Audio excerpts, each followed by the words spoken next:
स्वागत है आपका अपने YouTube चैनल में। और आज के इस YouTube वीडियो में हम बात करेंगे एक साम्राज्य की राजधानी विजयनगर। लगभग 14वीं शताब्दी से 16वीं शताब्दी के दौरान हुए परिवर्तनों का हम इस अध्याय में जिक्र करेंगे।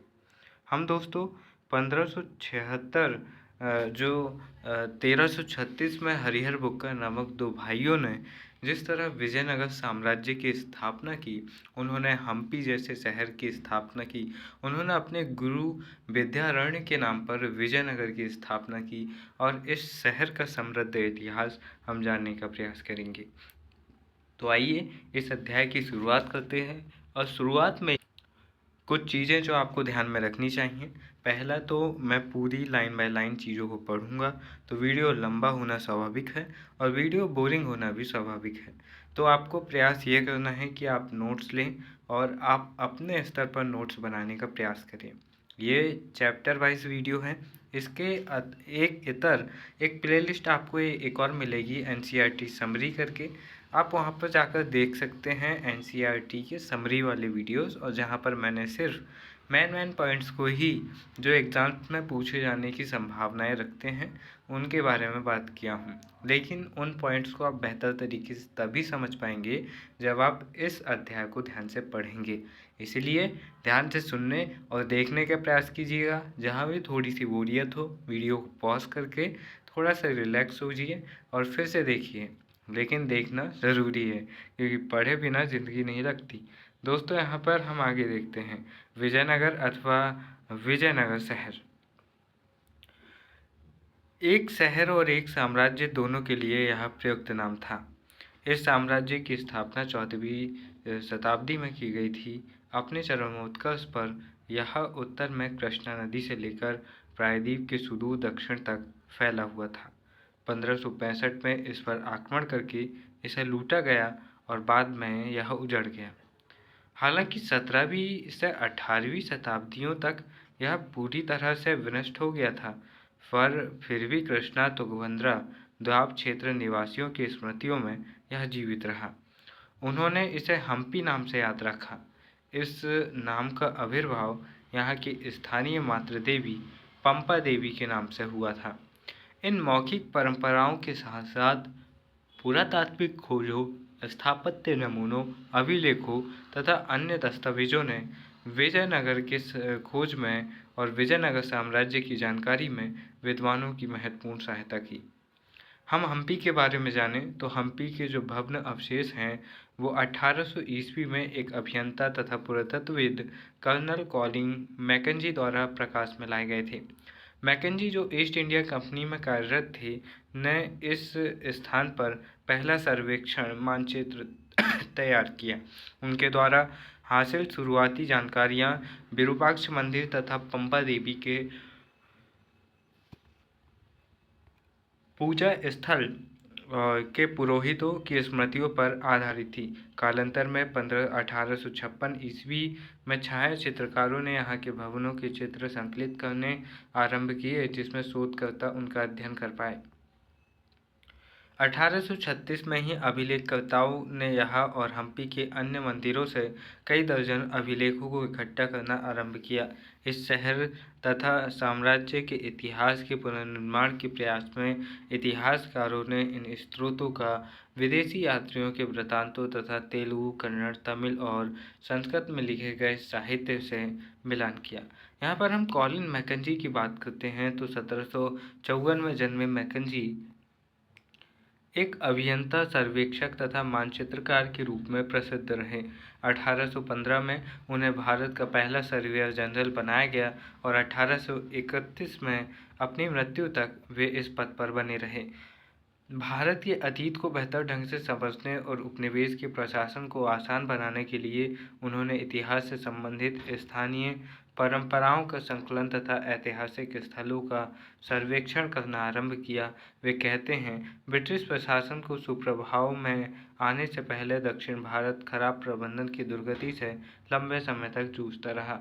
विजयनगर के अध्ययन से पहले मैकेंजी को यह विश्वास हो गया कि कंपनी स्थानीय लोगों के अलग-अलग कबीलों, जो इस समय भी जनसंख्या का बड़ा हिस्सा थे, को अब भी प्रभावित करने वाले इनमें से कई संस्थानों, कानूनों तथा रीति-रिवाजों के विषय में बहुत कम महत्वपूर्ण जानकारियां हासिल कर सकती थी। अब हम राय नायक तथा सुल्तान के विषय में बात करते हैं, जो यहाँ के प्रशासन के महत्वपूर्ण स्तंभ थे। परंपरा और अभिलेखीय साक्ष्यों के अनुसार विजयनगर साम्राज्य की स्थापना दो भाइयों हरिहर और बुक्का द्वारा 1336 में की गई थी। इस साम्राज्य की अस्थिर सीमाओं में अलग-अलग भाषाएं बोलने वाले तथा अलग-अलग धार्मिक परंपराओं को मानने वाले लोग रहते थे। अपनी उत्तरी सीमाओं पर विजयनगर शासकों ने अपने समकालीन राजाओं, जिनमें दक्कन के सुल्तान तथा उड़ीसा के गजपति शासक शामिल थे, उर्वर नदी घाटियों तथा लाभकारी विदेशी व्यापार से उत्पन्न संपदा पर अधिकार के लिए संघर्ष किया। साथ ही इन राज्यों के बीच संपर्क से विचारों का आदान-प्रदान विशेष रूप से स्थापत्य के क्षेत्र में होने लगा। विजयनगर शासकों ने अवधारणाओं और भवन निर्माण की तकनीकों को ग्रहण किया, जिन्हें उन्होंने आगे और विकसित किया। इस साम्राज्य के कई भागों ने पहले शक्तिशाली राज्यों जैसे तमिलनाडु में चोलों और कर्नाटक में होयसलों के राज्यों के विकास को देखा यहाँ पर कुछ इस तरह से। दोस्तों, यहाँ पर कर्नाटक साम्राज्यम शब्द का क्या अर्थ होता है? जहाँ इतिहासकार विजयनगर साम्राज्य शब्द का प्रयोग करते हैं, वही समकालीन लोग उसे कर्नाटक साम्राज्यम की संज्ञा देते हैं। यहाँ पर आप तंजावुर का जो मंदिर देख सकते हैं, बृहदेश्वर मंदिर, इसके गोपुरम और प्रवेश द्वार को आप यहाँ पर देख सकते हैं। दोस्तों, इन क्षेत्रों के शासकों ने विशाल मंदिरों जैसे तंजावुर के बृहदेश्वर मंदिर तथा वेल्लूर के चन्नकेशव मंदिर को संरक्षण प्रदान किया था। साथ ही विजयनगर शासक, जो अपने आप को राय कहते थे, इन परंपराओं को आगे बढ़ाया। यहाँ पर विजयनगर साम्राज्य के शासकों को क्या कहते थे, यहाँ पर एक पॉइंट आपको मिल चुका है। यहाँ पर हम देखें, जो गजपति यहाँ पर होते थे, जो हाथियों के स्वामी होते थे, उन्हें गजपति कहते थे। 15वीं शताब्दी में उड़ीसा के एक शक्तिशाली शासक वंश का यही नाम था।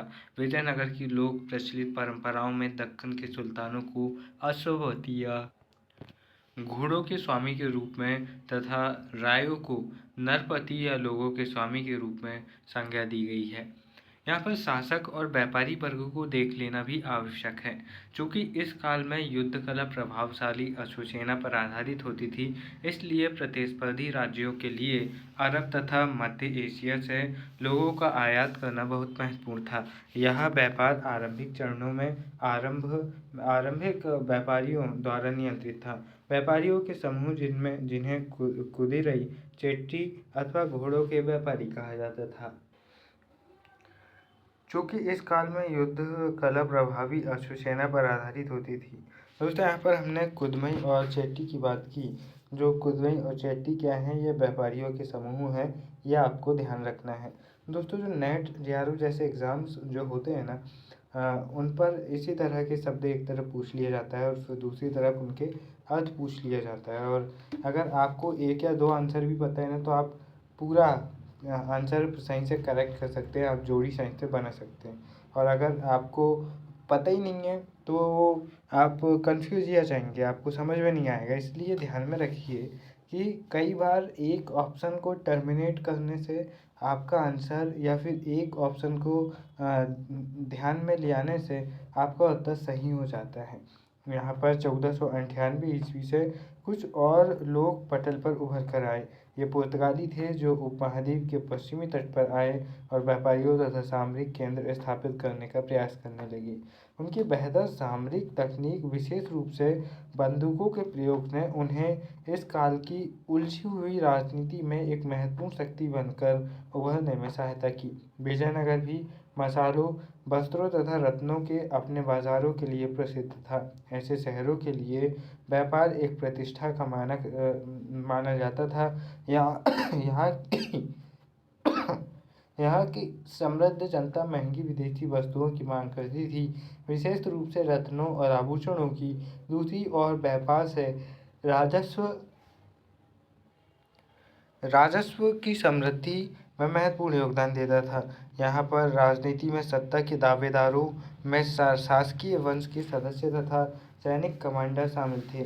पहले राजवंश, जो संगम वंश कहलाता था, ने 1485 तक नियंत्रण रखा। उन्हें सलूबों ने उखाड़ फेंका, जो सैनिक कमांडर थे, और वे 1503 तक सत्ता में रहे।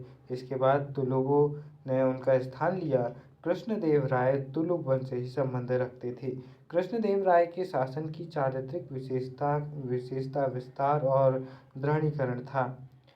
इसी काल में तुंगभद्रा और कृष्णा नदियों के बीच का क्षेत्र रायचूर दोआब हासिल किया गया। 1512 ईस्वी में उड़ीसा के शासकों का दमन 1514 में तथा बीजापुर के सुल्तानों को बुरी तरह 1520 में पराजित किया गया था। हालांकि राज्य हमेशा सामरिक रूप से तैयार रहता था, लेकिन फिर भी वह अतुलनीय शांति और समृद्धि की स्थिति में फला फूला। कुछ बेहतरीन मंदिरों के निर्माण तथा कई महत्वपूर्ण दक्षिण भारतीय मंदिरों की में भव्य गोपुरमों को जोड़ने का श्रेय कृष्णदेव को ही जाता है। उसने अपनी मां के नाम पर विजयनगर के समीप ही नगलपुरम नामक उपनगर की स्थापना की थी। विजयनगर के संदर्भ में सबसे विस्तृत विवरण कृष्णदेव राय या उसके तुरंत बाद के कालों से प्राप्त होते हैं। कृष्णदेव राय की मृत्यु के पश्चात 1529 में ही राजकीय ढांचे में तनाव उत्पन्न होने लगा। उसके उत्तराधिकारियों को विद्रोही नायकों या सेनापतियों से चुनौती का सामना करना पड़ता था।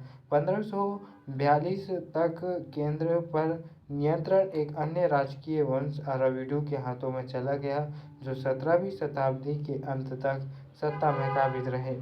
पहले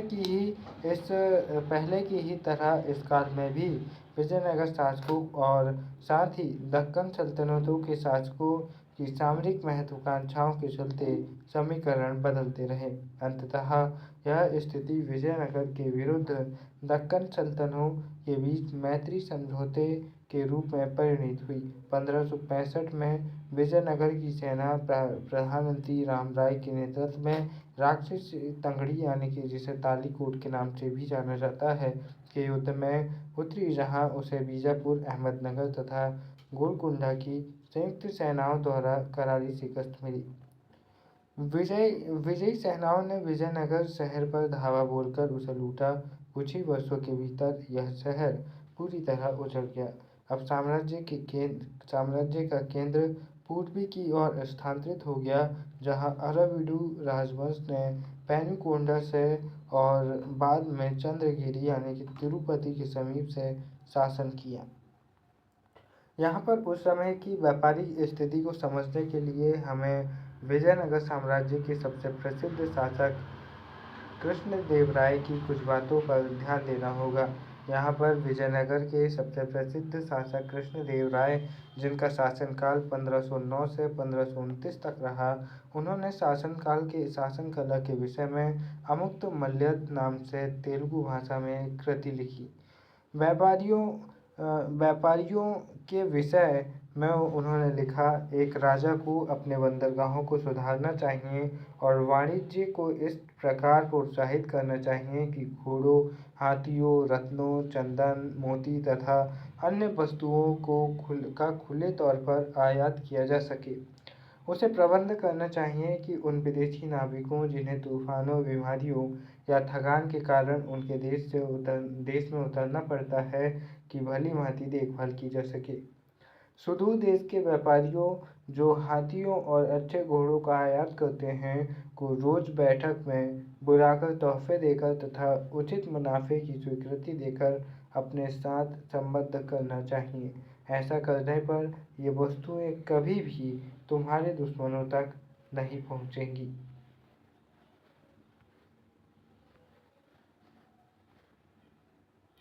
इसके बाद में आप यहाँ पर एक मैप देख सकते हैं, और इस मैप में दक्षिण भारत की स्थिति लगभग 14वीं से 18वीं शताब्दी के मध्य जो रही, वह बताने का प्रयास किया गया है। यहाँ पर आप विजयनगर देख सकते हैं। ये यहाँ आपको विजयनगर दिख जाएगा कर्नाटक में। उसके बाद चित्रकूट, ये बालसिलोर, कालीकट, कावेरी, जिंजी। ये जिंजी जो है ना, ये जो जिंजी है ना, ये जिंजी जो मराठे थे उनकी दक्षिण की राजधानी थी, और छत्रपति शिवाजी की अंतिम विजय अभियान भी उनके जीवन का ये था। उसके कुछ समय बाद उनकी मृत्यु हो जाती है। यहाँ बेगाई, मदुरई, रामनाथपुरम, तिरुनेलवेली, क्लोन, कोचीन, यह आपको इस तरह उस समय की स्थिति समझने में यहाँ पर आसानी होगी। विजयनगर शहर के विध्वंस के लिए सुल्तानों की सेनाएं उत्तरदायी थी। फिर भी सुल्तानों और रायों के संबंध धार्मिक भिन्नताएं होने पर भी हमेशा या अपरिहार्य रूप से शत्रुतापूर्ण नहीं रहते थे। उदाहरण के लिए कृष्णदेव राय ने सल्तनतों में सत्ता के कई दावेदारों का समर्थन किया और यवन राज्य की स्थापना करने वाला विरुद्ध धारण करके गौरव महसूस किया। इसी प्रकार बीजापुर के सुल्तान ने कृष्णदेव राय की मृत्यु के पश्चात विजयनगर में उत्तराधिकार के विवाद को सुलझाने के लिए हस्तक्षेप किया। वास्तव में विजयनगर शासक और सल्तनतें दोनों ही एक दूसरे के स्थायित्व को निश्चित करने की इच्छुक थी। यह राम राय की जोखिम भरी नीति थी, जिसके अनुसार उसने एक सुल्तान को दूसरे के विरुद्ध करने की कोशिश की, किंतु वे सुल्तान एक हो गए और उन्होंने निर्णायक रूप से पराजित कर दिया। यहाँ पर हम राय और नायक के विषय में जानते हैं। साम्राज्य में शक्ति का प्रयोग करने वालों में सेना प्रमुख होते थे, जो सामान्यतः किलों पर नियंत्रण रखते थे और जिनके पास एक सशस्त्र समर्थक होते थे। ये प्रमुख आमतौर पर एक स्थान से दूसरे स्थान तक भ्रमणशील किसान रहते थे और कई बार बसने के लिए उपजाऊ भूमि की तलाश में किसान भी उनका साथ देते थे। इन प्रमुखों को नायक कहते थे। एक प्रकार से आप इन्हें सेनानायक या फिर सामंत भी इन्हें कह सकते हैं, क्योंकि राय यानी कि राजा इन्हें जागीरें भी देते थे। इन प्रमुखों को नायक कहते थे और ये आमतौर पर तेलुगु या कन्नड़ भाषा बोलते थे। कई नायकों ने विजयनगर शासक की प्रभुत्वता के आगे समर्पण किया, पर ये अक्सर विद्रोह कर देते थे और इन्हें सैनिक कार्यवाहियों के माध्यम से ही बस में किया जाता था। अमर नायक प्रणाली विजय साम्राज्य की एक प्रमुख राजनीतिक खोज थी। ऐसा प्रतीत होता है कि इस प्रणाली के कई तत्व दिल्ली सल्तनत की एकता व्यवस्था से लिए गए थे। अमर नायक सैनिक कमांडर थे, जिन्हें राय द्वारा प्रशासन के लिए राज्य क्षेत्र दिए जाते थे। वे किसानों, शिल्पकर्मियों तथा व्यापारियों से भू राजस्व तथा अन्य कर वसूल करते थे।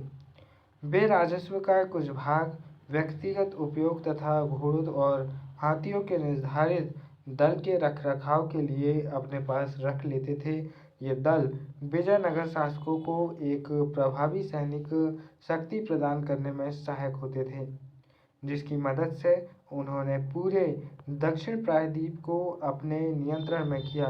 राजस्व का कुछ भाग मंदिरों तथा सिंचाई के साधनों के रखरखाव के लिए खर्च किया जाता था।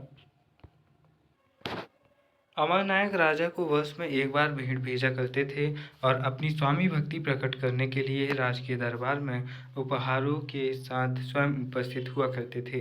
राजा कभी कभी उन्हें एक दूसरे से स्थान पर स्थानांतरित कर एक से दूसरे स्थान पर स्थानांतरित कर उन पर अपना नियंत्रण दर्शाता था, पर 17वीं शताब्दी में इनमें से कई नायकों ने अपने स्वतंत्र राज्य स्थापित कर लिए। इस कारण केंद्रीय राजकीय ढांचे का विघटन तेजी से होने लगा। यहाँ पर अमर शब्द का आविर्भाव मान्यता अनुसार संस्कृत शब्द समर से हुआ, जिसका अर्थ है लड़ाई या युद्ध। यह फारसी शब्द अमीर से मिलता जुलता है, जिसका अर्थ होता है ऊंचे पद पर कुलीन व्यक्ति। यहाँ पर विजयनगर साम्राज्य और उसके परिप्रदेश को भी जानना आवश्यक है। हम उस समय के सबसे प्रसिद्ध शहरों में से एक विजयनगर की ओर रुख करते हैं।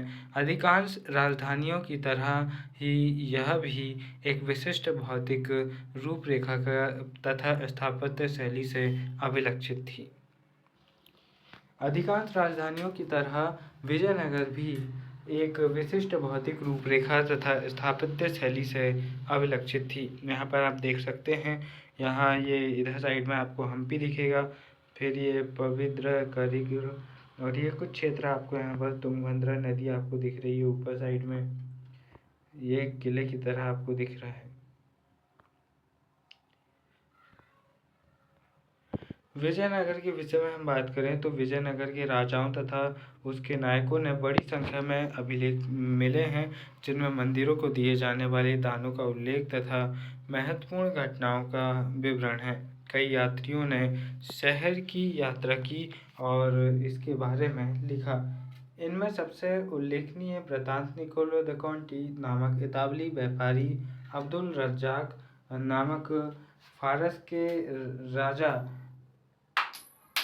राजा का दूत, अफानासी निकेतन नामक रूस का एक व्यापारी, जिन सभी ने 15वीं शताब्दी में शहर की यात्रा की थी, और दुआतो बारबोसा, डोमिंगो पेस तथा पुर्तगाल का फर्नांडो नूनीज, जो 16वीं से शताब्दी आई थी। अब यहाँ पर आपको इनके विषय में ध्यान रखना, क्योंकि अक्सर ये पूछा जाता है कि निम्न में से कौन सा यात्री जो है वह विजयनगर साम्राज्य से संबंधित है, या फिर कौन सा यात्री विजयनगर साम्राज्य से संबंधित नहीं है।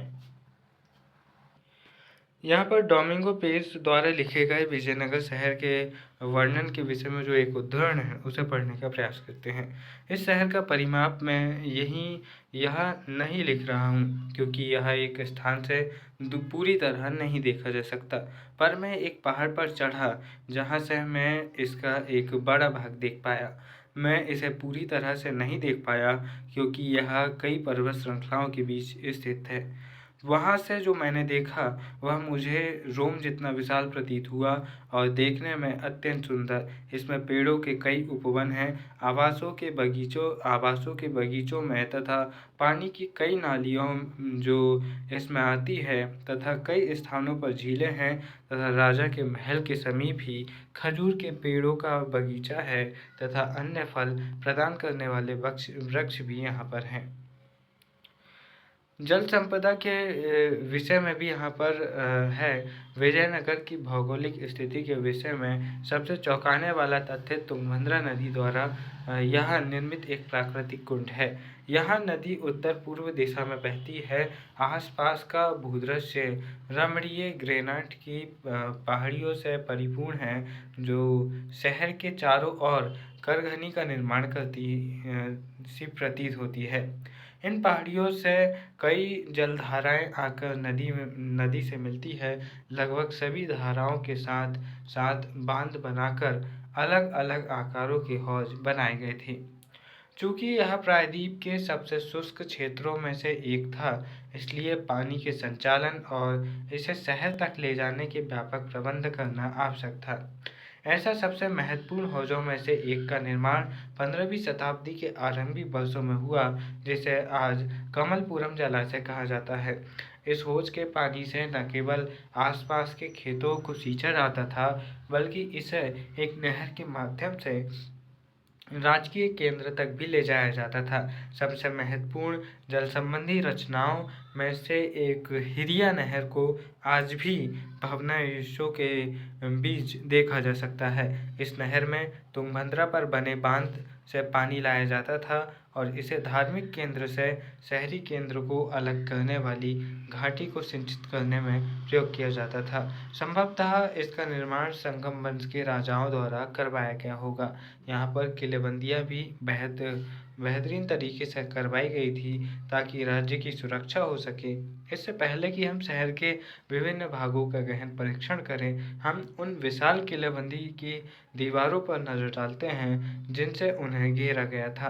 15वीं शताब्दी में फारस के शासक द्वारा कालीकट यानी कि कोझिकोड भेजा गया दूत अब्दुल रज्जाक किलेबंदी से बहुत प्रभावित हुआ और उसने दुर्गों की 7 पंक्तियों का उल्लेख किया।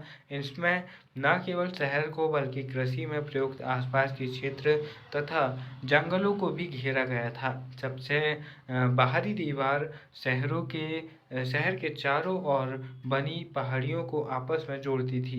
यह विशाल राजगीरी संरचना थोड़ी सी सुंडाकार थी और गारे सुंडा का अर्थ ही गारे या जोड़ने के लिए किसी भी वस्तु का निर्माण में कहीं भी प्रयोग नहीं किया गया था। पत्थर के टुकड़े फनाकार थे, जिसके कारण वे अपने स्थान पर टिके रहते थे। दीवारों के अंदर का भाग मिट्टी और मलबे के मिश्रण से बना हुआ था। वर्गाकार तथा आयताकार बुर्ज बाहर की ओर निकले हुए थे। इस किलेबंदी की सबसे महत्वपूर्ण बात यह थी कि इससे खेतों को भी घेरा गया था। अब्दुल रज्जाक लिखता है कि पहली, दूसरी और तीसरी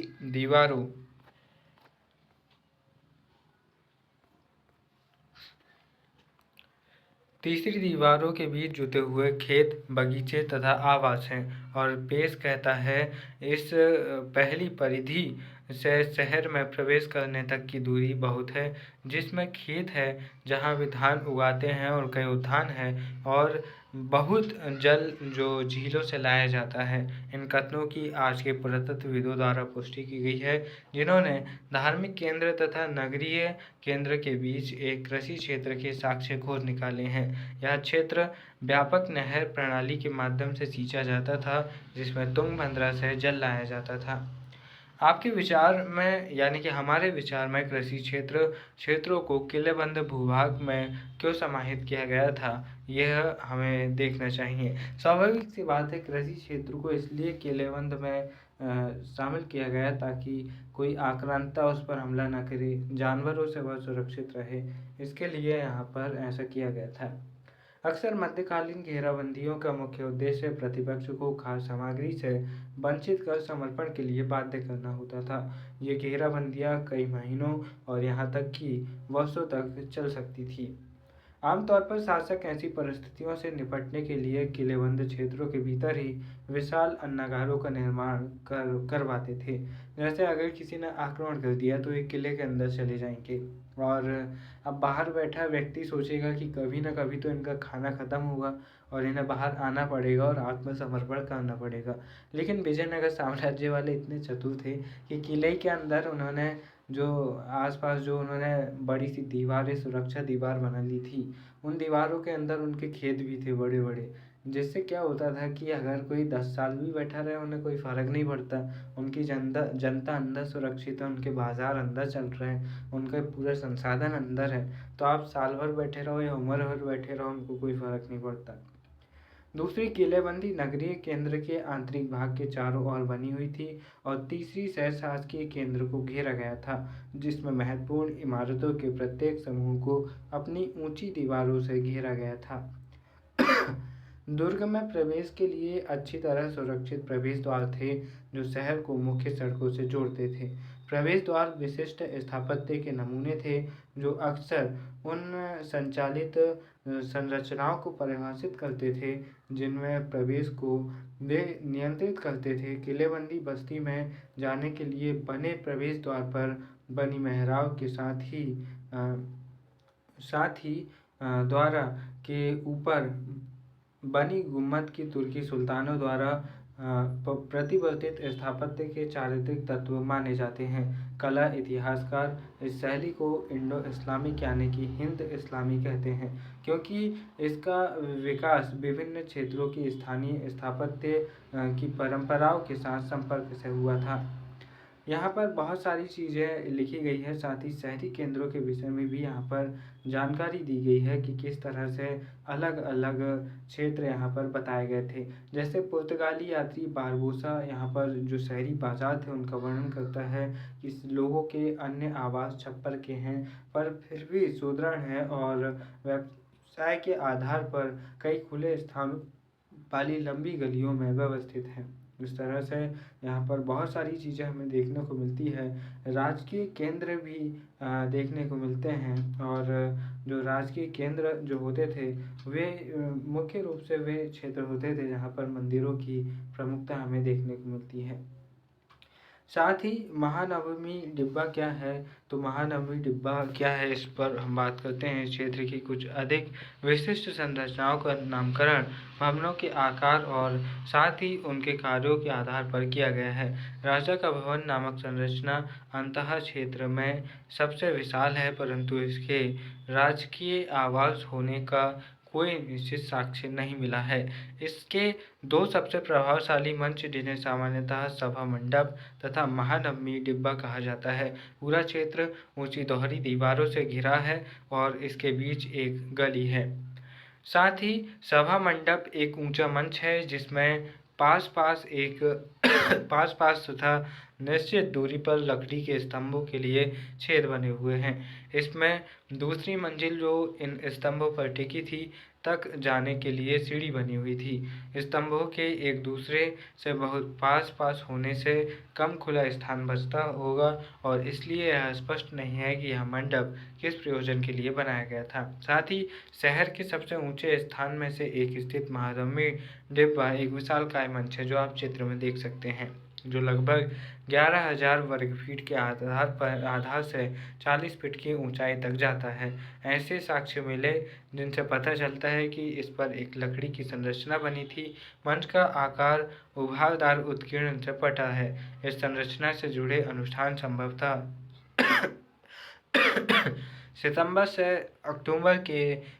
तथा अक्टूबर के शरद मासों में मनाए जाने वाले 10 दिन के हिंदू त्योहारों जैसे दशहरा, दुर्गा पूजा, जैसे दशहरा उत्तर भारत में है, दुर्गा पूजा बंगाल में तथा नवरात्रि या महानवमी जो कि प्रायद्वीपीय भारत में मनाए जाते हैं। नामों से के महानवमी, इसका शाब्दिक अर्थ होता है महान नवा दिवस के अवसर पर निष्पादित किए जाते थे और उनके लिए इनका यहाँ पर विकास किया गया था।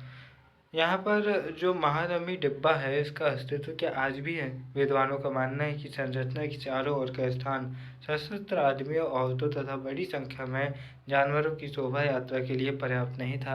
राजकीय केंद्र में स्थित कई और संरचनाओं की तरह यह भी एक पहेली बना हुआ है।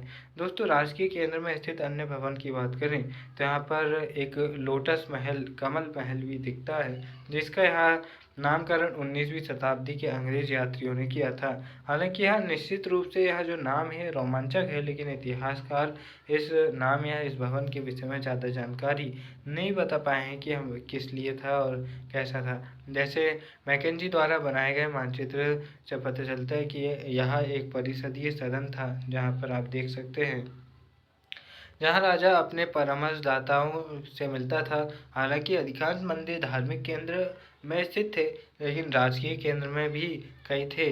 इनमें से एक अत्यंत दर्शनीय को हजार राम मंदिर, यहाँ पर आप हजार राम मंदिर देखिए।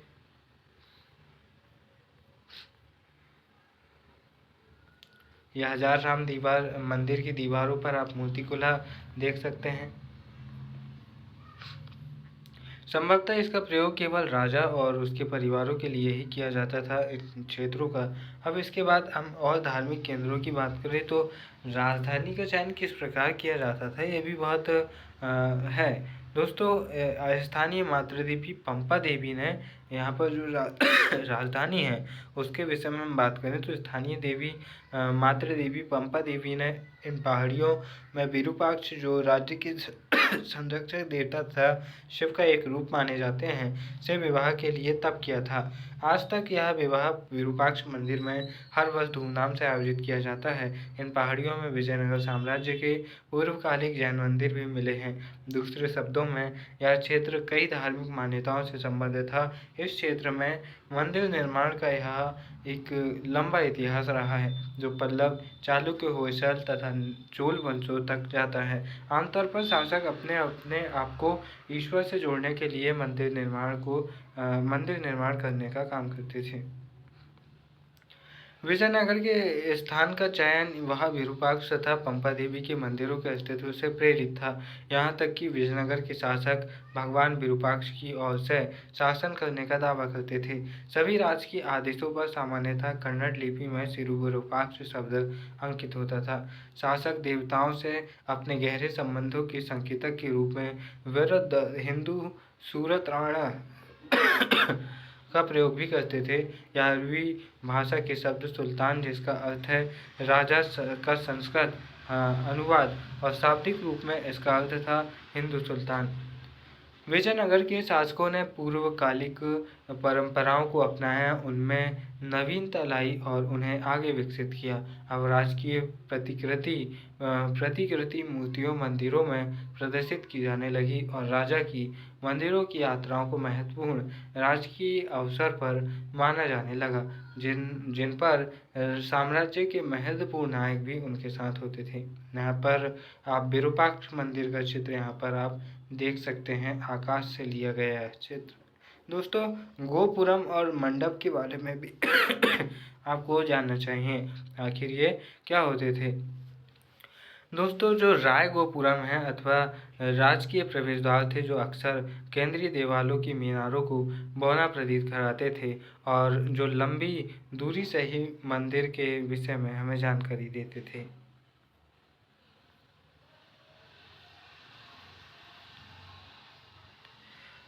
गोपुरम और जो गोपुरम के निर्माण का श्रेय हम बात करें तो इसके बाद में देखिए, ये शासकों की ताकत की याद दिलाते थे ये ऊंचे ऊंचे गोपुरम, जो इतनी ऊंची मीनारों के निर्माण के लिए आवश्यक साधन, तकनीक तथा कौशल जुटाने में सक्षम थे। अन्य विशिष्ट अभिलक्षणों में मंडप तथा लंबे स्तंभों वाले गलियारे, जो अक्सर मंदिर परिसर में स्थित देवालयों के चारों ओर बने थे, सम्मिलित हैं। हम दो मंदिरों को सूक्ष्मता से देखते हैं, विरूपाक्ष मंदिर तथा विट्ठल मंदिर। विरूपाक्ष मंदिर का निर्माण कई शताब्दियों में हुआ था। हालांकि अभिलेखों से पता चलता है कि सबसे प्राचीन मंदिर 9वीं-10वीं शताब्दी का है। विजयनगर साम्राज्य की स्थापना के बाद इसे कई अधिक बड़ा किया गया था। मुख्य मंदिर के सामने बना मंडप कृष्णदेवराय ने अपने राज्यारोहण के उपलक्ष्य में बनवाया था। इसे सूक्ष्मता से उत्कीर्ण स्तंभों से सजाया गया था। पूर्वी गोपुरम के निर्माण का श्रेय भी उसे ही यानी कृष्णदेवराय को ही जाता है। इस परिवर्तनों का अर्थ है कि केंद्रीय देवालय पूरे परिसर के एक छोटे भाग तक सीमित रह गया था। मंदिर के सभागारों का प्रयोग विविध प्रकार के कार्यों के लिए होता था।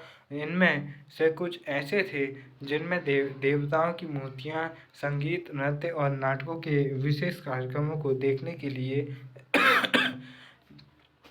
रखी जाती थी। अन्य सभागारों का प्रयोग देवी देवताओं के विवाह के उत्सवों पर आनंद मनाने और कुछ यहाँ पर आप विट्ठल मंदिर का रथ यहाँ पर आप चित्र में देख पा रहे होंगे। और जो विट्ठल मंदिर की बात करें तो यहाँ के प्रमुख देवता विट्ठल थे, जो सामान्यतः महाराष्ट्र में पूजे जाने वाले भगवान विष्णु के एक रूप थे। इन देवता की पूजा को कर्नाटक में आरंभ करना उन माध्यमों का द्योतक है जिनमें एक साम्राज्यिक संस्कृति के निर्माण के लिए विजयनगर के शासकों ने अलग अलग परंपराओं को आत्मसात किया। अन्य मंदिरों की तरह इस मंदिर में भी कई सभागार तथा रथ के आकार का एक अनूठा मंदिर भी है। मंदिर परिसर की एक चारित्रिक विशेषता रथ गलियों हैं, जो मंदिरों के गोपुरम से सीधी रेखा में जाती है। इन गलियों का फर्श पत्थर के टुकड़ों से बनाया गया था और इनके दोनों ओर स्तंभ वाले मंडप थे, जिनमें व्यापारी अपनी दुकानें लगाया करते थे। जिस प्रकार नायकों ने किलेबंदी की परंपराओं को जारी रखा तथा और अधिक व्यापक बनाया, ठीक वैसा ही उन्होंने मंदिर निर्माण की परंपराओं के संदर्भ में भी किया। यहाँ तक कि कुछ सबसे दर्शनीय गोपुरमों का निर्माण भी स्थानीय नायकों द्वारा करवाया गया था। महलों, बाजारों तथा मंदिरों का अंकन। दोस्तों, इसके बाद में हम बात करते हैं 20वीं शताब्दी में इस स्थान का संरक्षण, जो विजयनगर क्षेत्र का जो हम्पी क्षेत्र है, संरक्षण भारतीय पुरातत्व सर्वेक्षण तथा कर्नाटक पुरातात्विक सर्वेक्षण विभाग द्वारा किया गया। 1976 में हम्पी को राष्ट्रीय महत्व के स्थल के रूप में मान्यता मिली और 1980 के दशक के आरंभ में विविध प्रकार के अभिलेखन प्रयोगों से व्यापक तथा गहन सर्वेक्षणों के माध्यम से विजयनगर के मिले भौतिक अवशेषों के सूक्ष्मता से प्रलेखन की एक महत्वपूर्ण परियोजना का शुभारंभ किया गया। लगभग 20 वर्षों के काल में पूरे विश्व के दर्जन विद्वानों ने इस जानकारी को इकट्ठा और संरक्षित करने का कार्य किया। इस विशेष प्रक्रिया में के सिर्फ एक हिस्से को बारीकी से देखते हैं, यह है मानचित्र का निर्माण। इसका पहला चरण यह था कि संपूर्ण क्षेत्र को 25 भागों में यहाँ पर बांटने का काम किया गया है। A to Z आप यहाँ पर से देख सकते हैं। 25 वर्गाकार भागों में यहाँ पर इस पूरे क्षेत्र को बांटा गया है और प्रत्येक वर्ग को वर्गमाला की एक अक्षर से इंगित किया गया है। फिर इन छोटे वर्गों को पुनः और भी छोटे वर्गों समूहों में बांटने का प्रयास किया गया है, लेकिन इतना काफ़ी नहीं था। आगे फिर छोटे वर्गों को और छोटी इकाइयों में बांटा गया, जैसे कि हम यहाँ पर चित्र में देख सकते हैं। और फिर बाद में इनका अध्ययन किया गया एक क्षेत्र को, जैसे ए के अंदर A1, फिर A1 के अंदर फिर उसका एक छोटा हिस्सा, और फिर उस छोटे हिस्से का अध्ययन एक टीम करेगी, दूसरे हिस्से का अध्ययन दूसरी टीम करेगी, और इस तरह से यहाँ पर खोजबीन चालू हुई। दोस्तों, John M Fritz, John Mitchell तथा MS नागराज राव, जिन्होंने इस स्थान पर वर्षों तक कार्य किया, ने लिखा वह याद रखना महत्वपूर्ण है। विजयनगर के स्मारकों के अपने अध्ययन में हमें नष्ट हो चुकी लकड़ी की वस्तुएं, स्तंभ, टेक यानी कि ब्रैकेट, धरन, भीतरी छत, लटकते हुए छज्जों के अंदरूनी भाग तथा मीनारों की एक पूरी श्रेणी की कल्पना करनी पड़ती है, जो प्लास्टर से सजाए और संभवतः चटकीले रंगों से चित्रित थे। हालांकि लकड़ी की संरचनाएं अब नहीं हैं और केवल पत्थर की संरचनाएं ही अस्तित्व में हैं। यात्रियों द्वारा पीछे छोड़े गए विवरण उस समय के स्पंदन से पूर्ण जीवन के कुछ आयामों को पुनर्निर्मित करने में सहायक होते हैं।